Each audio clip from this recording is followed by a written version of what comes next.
오늘은 최근에 유아랑 여행을 다녀오면서 정리한 조금 조심스럽지만 정말 많은 부모님들이 고민하는 이야기 하나를 해보려고 합니다. 영어 유치원 보내야 할까? 사실 저희는 굉장히 감사하게도 시부모님께서 영어 유치원 비용을 지원해 주시겠다고 하셨어요. 요즘 영어 유치원 비용이 정말 부담되잖아요. 그래서 주변에서는 그럼 무조건 보내야 하는 거 아니야? 라고 하기도 했어요. 그런데 저희는 결국 보내지 않았습니다. 이유는 크게 두 가지였어요. 첫 번째는 영어 유치원 안 다녀도 영어 잘할 수 있다고 믿었기 때문이에요. 저와 남편이 지금 영어를 편하게 하지만 둘 다 영어는 머리가 좀 더 커서 제대로 배웠습니다. 심지어 저는 어릴 적 영어를 원어민급으로 했었는데도 정말 다 날려버리고 다시 한국의 교육 시스템 안에서 공부해냈는데요. 그래서 저희 부부는 아이가 어릴 때는 모국어인 한국어를 바탕으로 먼저 배워야 할 것들을 충분히 깊게 배우길 바랐습니다. 자기 생각을 한국어로 풍부하게 표현하고 친구들과 관계 맺고 감정을 이해하고 놀이 속에서 배우는 경험이 훨씬 중요하다고 느꼈어요. 특히 누리과정 안에서 배우는 것들이 생각보다 정말 많더라고요. 두 번째는 그 비용이면 차라리 여행을 가고 다양한 경험을 하는 데 쓰거나 미래를 위해 투자하는 게 더 의미 있다고 생각했어요. 아이가 어릴 때 비싼 교육 시스템 안에서 있는 것보다 직접 새로운 장소를 가보고 자연을 보고 다양한 사람을 만나고 가족과 시간을 보내는 경험이 더 오래 남는 자산이 될 수 있다고 생각했어요. 영어 유치원 300만 원, 12개월만 해도 3,600만 원인데 지수에 투자해주면 아이가 성인이 되었을 때 못해도 1억이 되는 돈이지 않을까 싶기도 했고요. 물론 이건 어디까지나 저희 집의 선택이었고 정답이라고 생각하지는 않아요. 영어 유치원이 정말 잘 맞는 아이들도 있고 좋은 프로그램들도 많으니까요. 다만 오늘은 제가 어릴 적 영어를 원어민급으로 했었는데도 다 날려버리고 다시 한국의 교육 시스템 안에서 공부해낸 과정을 조금 더 자세히 말씀드리면서 지원까지 가능했는데도 안 보내는 집도 있구나, 이런 하나의 사례로 편하게 들어주시면 좋겠습니다. 요한은 영어 유치원을 결국 보내지 않았고 엄마표 영어로 초등학생이 된 지금도 영어를 재미있게 배우고 있습니다. 저의 얘기를 조금 더 자세히 드리자면 저는 어렸을 때는 영어를 꽤 잘했어요. 5살 즈음에 영국에서 1년 정도 살면서 초등학교 영학년 같은 과정을 다녔거든요. 그 쉬운 단어 애플도 모르고 간 영국이었지만 그 시절에 저는 몇 개월 만에 정말 영어를 자연스럽게 했어요.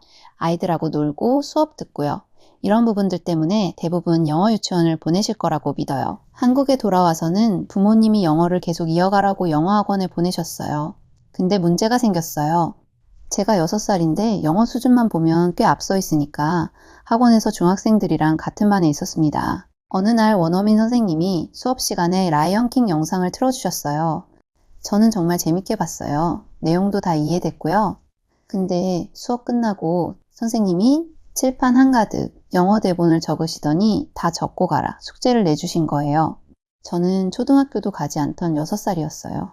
영어는 이해했지만 글씨를 오래 쓰는 건 너무 힘든 나이였죠. 다른 큰형 누나들은 다 쓰고 집에 갔는데 저는 계속 남아서 혼자 쓰고 있었어요. 1시간 넘게요. 선생님은 그냥 퇴근하신 모양이었어요. 저는 어린 마음에 너무 서럽고 또 무섭고 외로웠던 것 같아요. 제가 하도 집에 오지 않으니 엄마가 깜짝 놀라 학원으로 저를 찾으러 오셨어요. 엄마 얼굴 보자마자 그동안 참았던 게 터져서 엉엉 울었습니다. 영어 학원도 그만뒀습니다. 그리고 어떻게 되었을까요? 제가 그렇게 자연스럽게 하던 영어를 3개월도 안 돼서 정말 많이 잊어버렸다는 거예요. 사실 나중에 다 까먹고 늦고 나서야 영어가 안 되는 걸 알고 충격을 받았어요. 언어라는 게 이렇게 빨리 사라질 수 있구나. 특히 아이들 언어는요, 계속 쓰지 않으면 정말 빠르게 줄어드는 것 같아요. 생각해보면 당연하죠. 제가 5살 때 영어를 잘했다고 해도 그건 5살 수준의 영어였어요.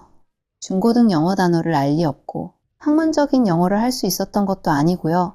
결국 영어는 한번 일찍 했다고 끝나는 과목이 아니라 계속 누적되고 반복되는 언어라는 걸 나중에 깨닫게 됐어요. 그 후 저는 영어를 다시 공부하기 시작했어요. 초등학교 3학년 정규 영어 수업 때부터요. 그런데 많은 분들이 생각하는 것처럼 어릴 때 영어 잘했으니까 쉽게 했겠네. 전혀 아니었어요. 진짜 학교 수업 겨우 따라가는 수준이었어요. 중학교 때도 교과서를 거의 외우다시피 하면서 시험 봤고요. 특히 고등학교 1학년 때 모의고사를 봤는데 생각보다 너무 어려운 거예요. 와, 이대로는 진짜 안 되겠다. 그때부터 독하게 공부하기 시작했어요. 서점에 가서 진짜 제일 쉬운 독해 문제집부터 사서 매일 하루에 한 권씩 미친 듯이 풀었습니다. 대치동에서 학교를 나왔지만 고등학교 때부터 몰아쳐서 1등급을 만들었답니다. 영어는 결국 언어이고 재능보다 누적 시간이라는 걸 그때 느꼈던 것 같아요. 그리고 제 영어가 정말 많이 늘었던 시기는 오히려 대학 이후였어요. 대학교 가서는 일부러 영어로 진행하는 수업을 찾아 들었어요.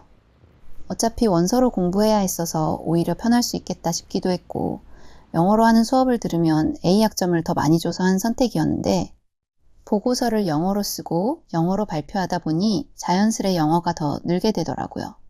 제가 공부할 때까지만 해도 중고등학교에서 영어 말하기를 할 시간은 없었거든요. 그리고 교환학생 준비하느라 토플 공부를 하면서 그 과정에서 영어 실력이 또 올라갔어요. 미국 교환학생 다녀와서는 외국계 기업에 취업했어요. 그때는 업무 영어를 매일 쓰니까 또 완전히 다른 영어가 늘더라고요. 회의 영어, 이메일 영어, 실무에서 쓰는 표현들. 해외에 4개월 파견 나가 있을 때도 외국 동료들과 편하게 지냈죠. 결국 영어는 그 시기에 필요에 따라 계속 새롭게 배우는 언어였어요. 그리고 그 정도로 영어를 계속 사용하다 보니까 아이가 2살 때 해외에서 1년 정도 살 기회가 있었는데 그때도 외국 친구들이랑도 정말 편하게 지냈어요. 그래서 저는 이런 결론에 도달했어요. 제가 제 인생의 영어 공부를 돌이켜보면요. 영어는 조금 빨리 시작하는 것보다 길게 가져가는 것이 훨씬 중요했던 것 같아요.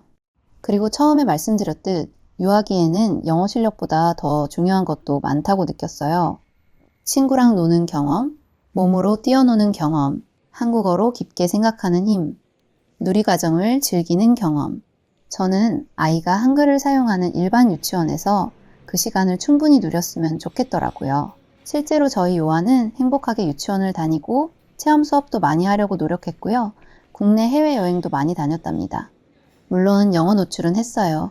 집에서 책 읽고, 영상 보여주고, 노래 듣고, 생활 속에서 자연스럽게 접하게 했죠. 저는 그 정도 노출로도 충분히 기반은 만들어질 수 있다고 느꼈어요. 실제로 요아에게도 충분했고요. 영어 유치원 안 보낸 돈 모아 해외여행도 많이 다녔어요.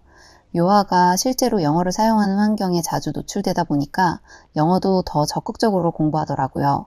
가끔 부모님들이 이런 불안을 느끼시잖아요. 영유 안 보내면 늦는 거 아닐까? 나중에 아이가 힘들어하지 않을까? 그런데 제 경험상 영어는 결국 긴 싸움이더라고요. 초등, 중등, 고등, 대학, 사회생활까지 계속 이어지는 언어예요.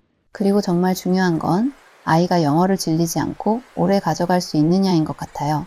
지금 우리 아이는 어떻게 되었는지 아마 궁금하실 거예요. 결론부터 말씀드리면 지금 저희 아이는 영어 듣기, 말하기 편하게 하고요. 외국인들과 대화도 가능해요. 물론 여기까지 오면서 엄마표 영어 시행착오도 꽤 있었습니다. 잘된 것도 있었고 완전히 실패했던 것도 있었어요. 하지만 중요한 건 그렇게 시행착오를 겪고서도 충분히 만회할 만한 시간이 있다는 거예요. 그 이야기는 AR 지수랑 같이 자세히 다음의 영상에서 조금 더 현실적으로 이야기해 보려고 해요. 오늘 영상의 핵심은 영어 유치원이 필요 없다가 아닙니다. 다만 비싼 영어 유치원을 보내지 않아도 충분히 자기 방식으로 영어를 해나가는 집도 있다는 거예요. 누군가는 영어 유치원이 정말 잘 맞을 수도 있고 누군가는 일반 유치원이 더 행복할 수도 있어요. 정답은 하나가 아닌 것 같아요. 오늘 영상이 지금 고민하고 계신 부모님들께 조금은 마음의 여유를 드릴 수 있으면 좋겠습니다. 영상이 도움이 되셨다면 좋아요와 구독 부탁드리고요. 바로 다음 영상에서는 AI를 활용해서 영어 공부하는 방법을 준비해 볼까 해요. 저도 AI 잘 모르지만 먼저 공부해보고 요아랑 같이 만들어 볼 생각입니다. 요즘 하루가 다르게 변화하는 세상에서 정말 무엇이 중요한 교육일까 많이 생각하곤 한답니다. 다시 영어로 돌아와서 앞으로 영상에서도 엄마표 영어 하면서 겪었던 시행착오들 그리고 실제로 효과 있었던 방법들도 이야기해 볼게요. 궁금하신 점들은 댓글 달아주시면 답변 드리겠습니다. 감사합니다.